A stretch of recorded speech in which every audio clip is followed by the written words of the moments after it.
Hey guys, welcome back to my channel. And if you are new here, then hello, my name is Lon and I'm so glad you're here. In today's video, it's going to be part of the Unusual Christmas Tree DIY. This video is being hosted by Tammy from Happiness Created, Jackie from Crafting in Mimi's World, Amanda from 6 Kids and a Glue Gun. Today's guest host is Bobby from Arrows DIY. For your convenience, I have linked their channels as well as the playlist in the description box below, so please do not forget to head over and tell them I sent you.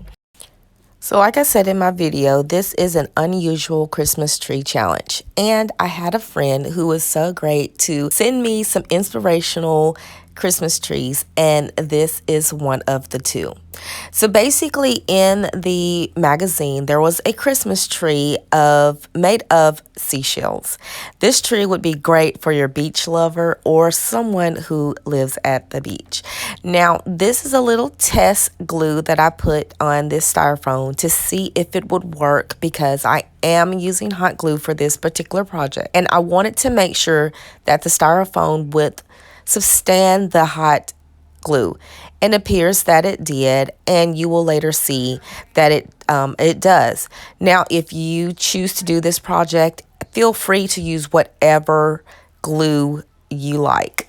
Okay, so next I put on my very first piece, and for this particular project what I did was I wanted to make sure that the bottom, I'm hoping I'm saying this right, but the bottom of the seashell, I marked a little spot so I'll know to line all of those up in the same direction, or I guess the same height, so that I wouldn't go downward or upward. And I put one in place to make sure that the cone would be able to stand up. I didn't want to bring them down too low to where you could see, or it would not stand up.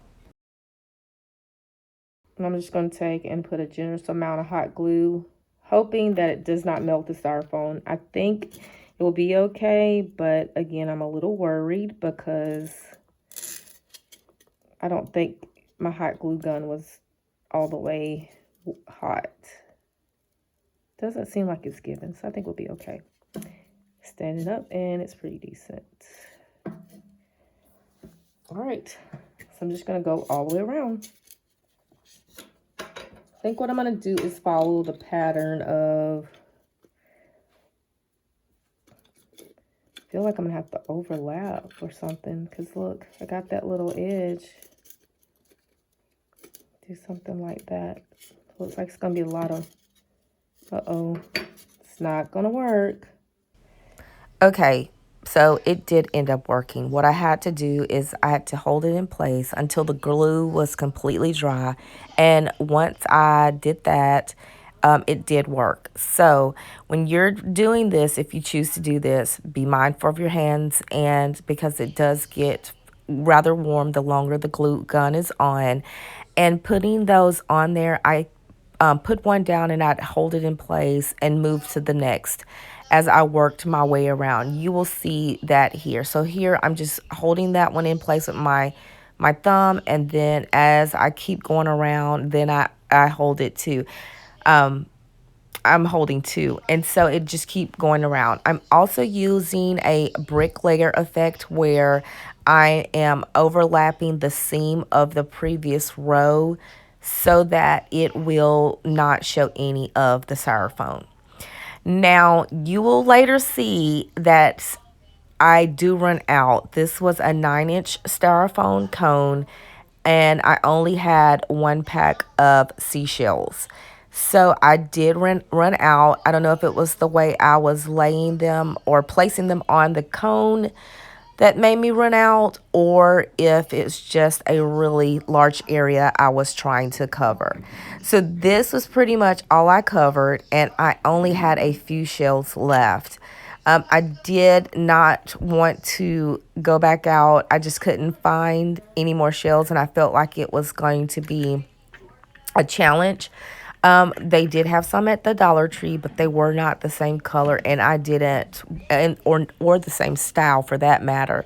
And so I wanted to ensure that the project was going to be completed with the same seashells. So you will see that I switched from a 9-inch cone to a 6-inch, and taking everything off, it worked out great. So here's that 6-inch cone that I was telling you about, and the shells came off very easily. This is what it looked like, and the styrofoam did withhold the hot glue.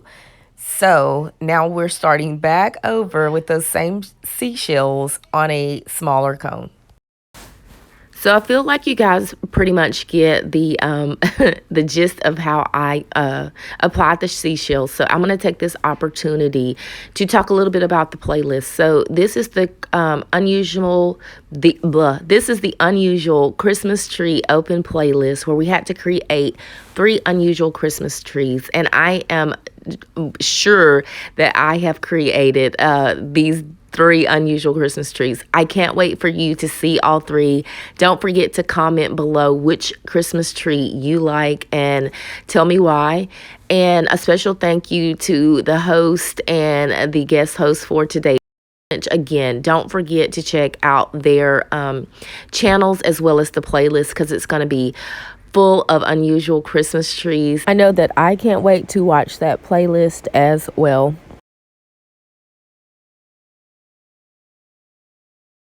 If you are new here or coming over from the playlist, hello, my name is Lon, and I'm so glad you are here. On my channel, I create affordable DIYs and thrift flips on a budget. So if that is content that you like, definitely hit that subscribe button. And if you're already subscribed, and if you're just going to subscribe, go ahead and hit the post notification bell and select all, so you will be notified every time I do an upload. And for all the new subscribers, hello and welcome to the family. I'm so glad you are here. I do have a community tab, and I don't know if the community tab was up the last upload or not, but that's another way where we can get to know each other and chat. So be on the lookout for community posts about future uploads and just different day-to-day things. So yeah.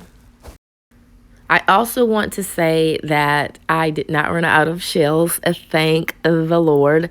I actually had a few left over. So if you are going to do this, you may want to consider, it's totally an option, maybe spacing them out a little bit more, or getting 2 packs of shells. But again, the 1 pack with the 6-inch cone was perfect, and it left me maybe about 4 or 5 shells remaining. Now, I just couldn't leave the Christmas tree like this. So in the inspiration, there was a starfish for the star. So I had one of those, just happened to have one of those on hand, so that saved a little money there. But I applied a starfish for my tree topper, and that was the end of this project. So this is what it looks like. Tell me, guys, in the comments, what do you think? Is this okay? Is this a flop? Or yes, this was an unusual Christmas tree for sure.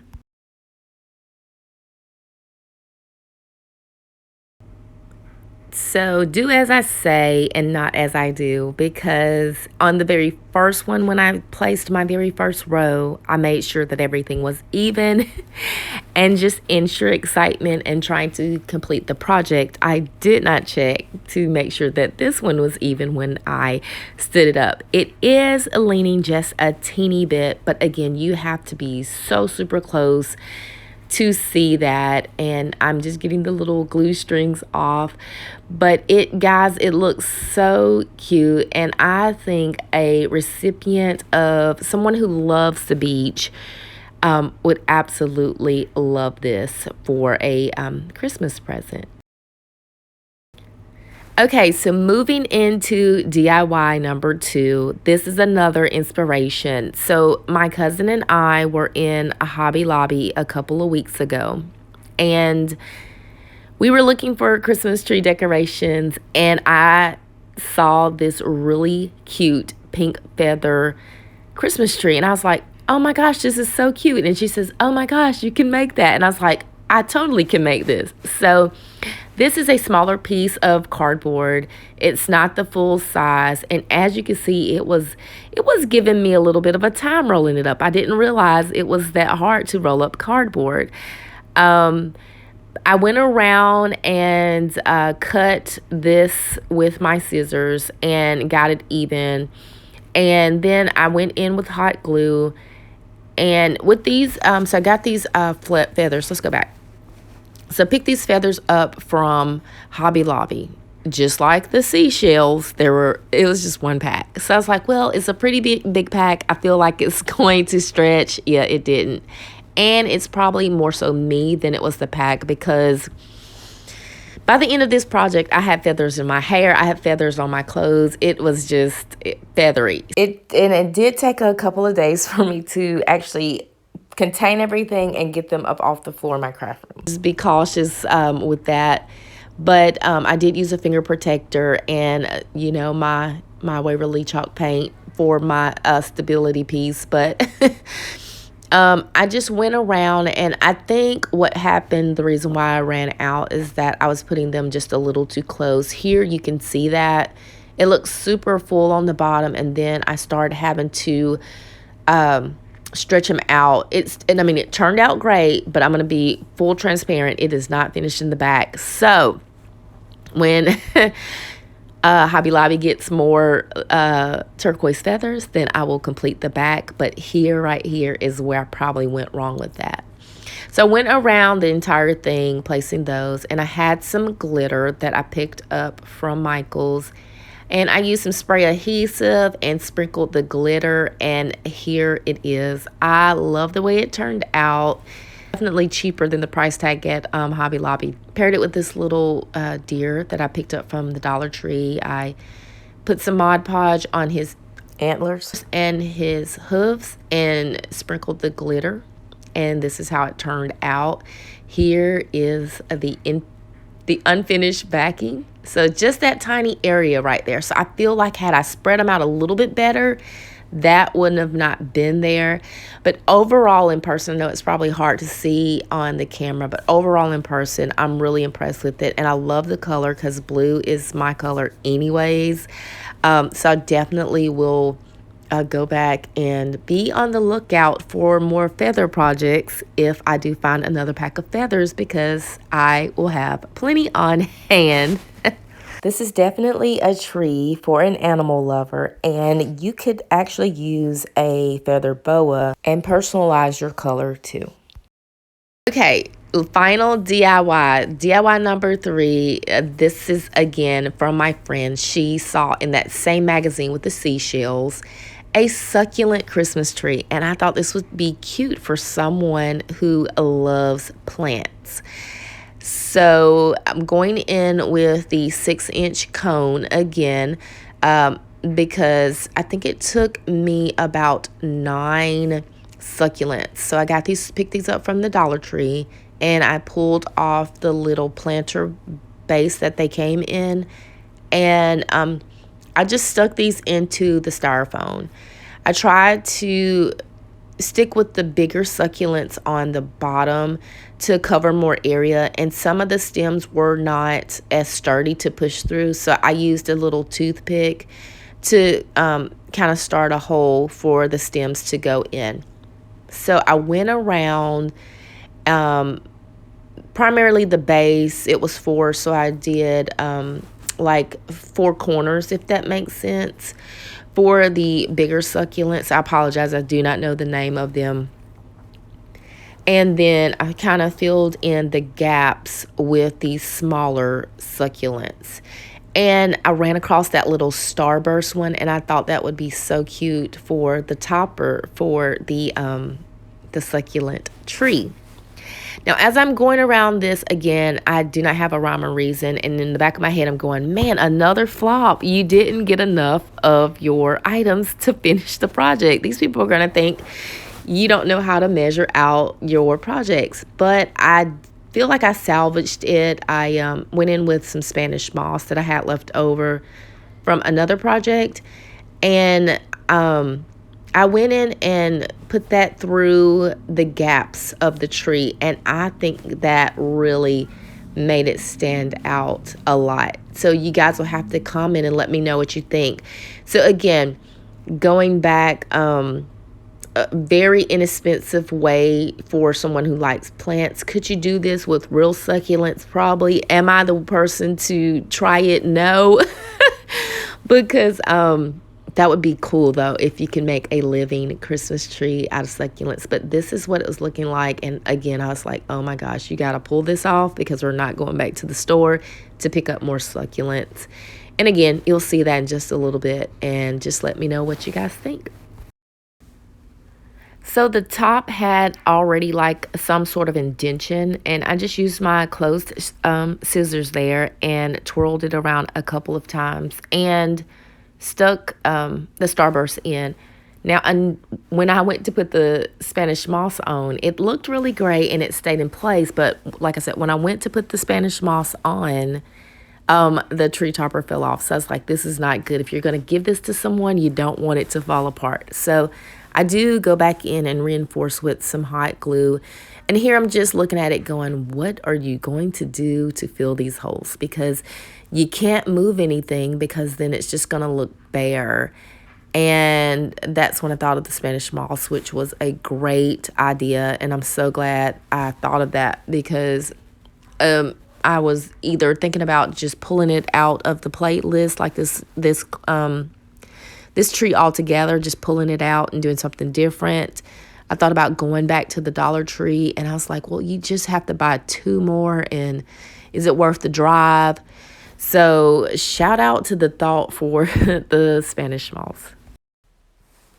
Okay, so here's where I go in and reinforce with that hot glue. And then one last final look to see where I need to place the Spanish moss. And for whatever reason, I don't know, comment below if you've ever used this, but when I would pull it out, it had like a little smokiness that came out, and I was like, that's a little creepy. But what I did do is instead of pulling on it, I just started cutting little sections of it, which I think helped as well, because there were some times when a big glob would come out and I didn't need that much. And then there are certain spots where I had to go in and reinforce with some hot glue because there was a larger gap between the two succulents. So I put a little hot glue in there. And then after putting the hot glue, I used a tongue depressor to go around and press it down so I didn't burn my fingers, because I couldn't see in between the holes or the spacing of the succulents. And I wanted to make sure that I was remaining safe with my fingers. But, just going around it, tucking in little pieces, hot gluing when necessary.